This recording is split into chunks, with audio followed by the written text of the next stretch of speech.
stupid.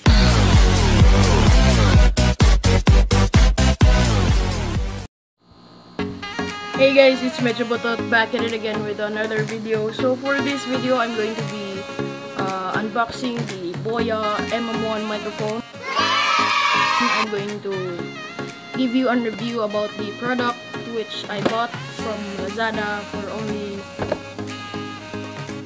for only 875 pesos on Lazada. Nag-sale siya from around 1.5 yata yun yung price niya before. So this is the Boya MM1 microphone from Lazada. And as of now, ginagamit ko siya.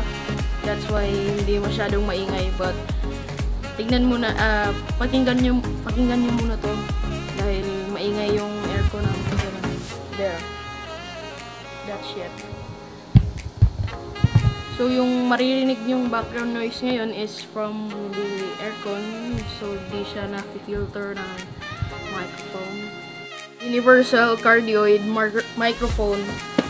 So, tingnan mo natin yung features. Features compatible with smartphones, tablets, DSLR cameras, consumer camcorders, audio recorders, etc. Then, compact and lightweight directional vagina plus! mic, rugged metal construction. Then, it doesn't require battery. No battery required. Then, professional Fury windshield included. Ito. Or yung dead cat. Yung terminal. Yun guys. Actually, bukas na to eh. Ba't ko pa bubuksan? Ginagamit ko na nga yung mic. Walang kwenta. Tanga! Buksan pa rin natin. Para makita nyo, syempre.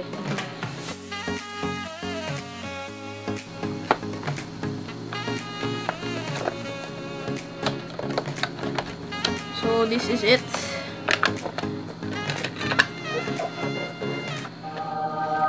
It comes with a bag for the microphone, the equipment, the mount. So, anong kasya dito? Kasya naman lahat. Pati yung puso ko. Girl, my mood changed when you walked through the door. Before you came, it was tears on. Wala akong jowa. Wala akong jowa. Muna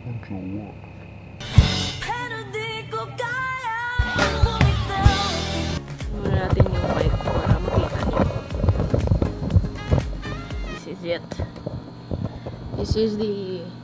This is the mic from the, you know, it comes with a dead cat. Ito yung actual mic niya. Ito. Tapos may ano to siya.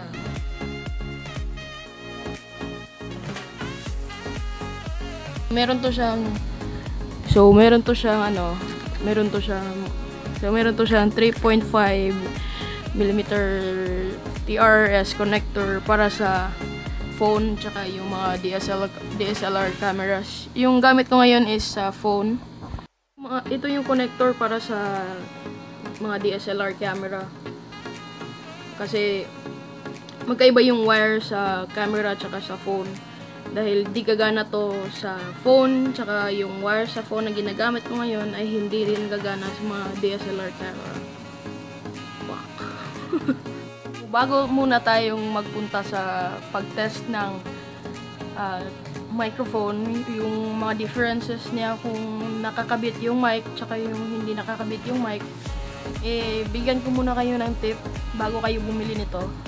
Ito yung cold shoe mount na kailangan yung bilhin dahil yung mga ganitong mount like this na yung kasali sa mga pagbili mo ng tripod or gorilla pod ay hindi siya compatible sa mic natin dahil hindi siya pwedeng i-mount dun sa ordinaryong mount na freebie or kasali sa mga gorilla pod natin. Ipapakita ko sa inyo yung difference kung andito yung Boya MM1 microphone and without the Boya MM1 microphone. Hanap tayo ng electric fan, tsaka ngayon ay hindi nakasaksak yung microphone natin.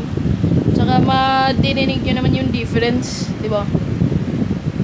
to, parang yung hangin pumapasok talaga sa cellphone. Diba? Diba? Diba?